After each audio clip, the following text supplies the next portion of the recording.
पर आ गया। 12 साल से आप प्रधानमंत्री हैं, हम एक मिड एयर रिफ्यूलर एवैक्स को नहीं बढ़ा सक रहे। पाकिस्तान के पास हमारे ज्यादा एवैक्स है, और ऑपरेशन सिंदूर में हमने देखा कि कितनी तकलीफ हुई। सबमरीन का शॉर्टेज है, आपको फिक्र नहीं है सर। और हम थर्ड एयरक्राफ्ट कैरियर हम भूल गए। आखिर कैसे हम चाइना को इंडो पैसिफिक में रोक पाएंगे? ये देशभक्ति नहीं है सर। हमारी फौज में कमी है। क्या ये मुल्क इतना कमजोर हो गया कि हम अपनी फौज में बच्चों को भर्ती नहीं करा सकते? अग्निपथ स्कीम का रिव्यू होना चाहिए। इस ऐवान में चाइना बॉर्डर पर एक बहस होनी चाहिए। सर आप आ जाइए यूएस ट्रेड डील पर। जो ट्रंप ने एग्जीक्यूटिव ऑर्डर 6 फरवरी का निकाला, सेक्शन 4 कोट कर रहा हूं, डायरेक्टली इनडायरेक्टली अगर हम रशिया का ऑयल लेंगे तो 25% लगा देगा। कौन है सर वो गोरी चमड़ी वाला वहां बैठकर हमको बोलने वाला? किस हमने इस मुल्क को आजाद इसलिए करवाया था कि वहां बैठकर बोलेगा मैं जिससे चाह तेल खरीदूंगा। तुम होते कौन हो? तुम मेरे माई बाप हो क्या? आप 25% लगाएंगे सर। और वर्ड क्या इस्तेमाल किया? इंडिया। यानी अब नयारा जो है, नयारा कंपनी बंद हो जाएगी और हमको मॉनिटर करेंगे आप, भारत को उस पर ओवरसाइट करेंगे। अफसोस की बात है कि सरकार खामोश है। सर 2019 में ईरान का ऑयल मत लो बोले, आपने गलती की, आपने ईरान का ऑयल नहीं लिया। तो अमेरिका ने कहा कि इराक से लो, कंपेरेबल रेट पे, कंपेरेबल रेट पे, मार्केट रेट, नॉमिनल प्राइस पे नहीं।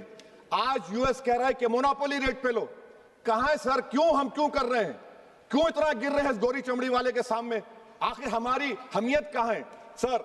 और एक बात बता रहा हूं सर, ये यूएस ट्रेड डील से यूरोपियन कर 2 मिनट सर, यूरोपियन यूनियन की ट्रीटी से हमारा पीएलआई का पूरा असर पड़ेगा, क्योंकि आपने टैरिफ गिरा दिया।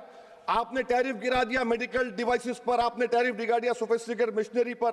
तो यूएस इंडस्ट्रियल गुड्स आएंगे तो डी-इंडस्ट्रियलाइजेशन का खतरा है इस मुल्क में sir. You are we signing a free trade agreement और अ फोर्स परचेज ऑर्डर।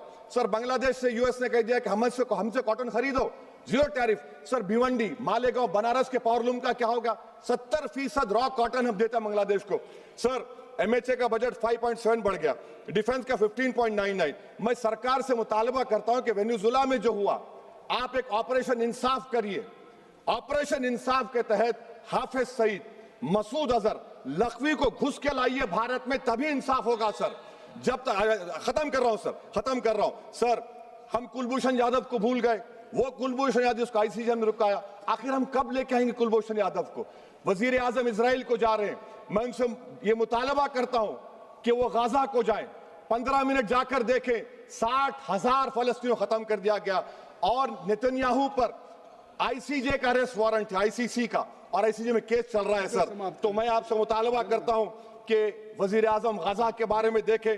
मैं ज़ायनिज़्म मुर्दाबाद बोलता हूं, भारत जिंदाबाद। और ये सरकार तेलंगाना से नाइंसाफी कर रही है, कुछ नहीं दे रही है। बहुत बहुत शुक्रिया सर।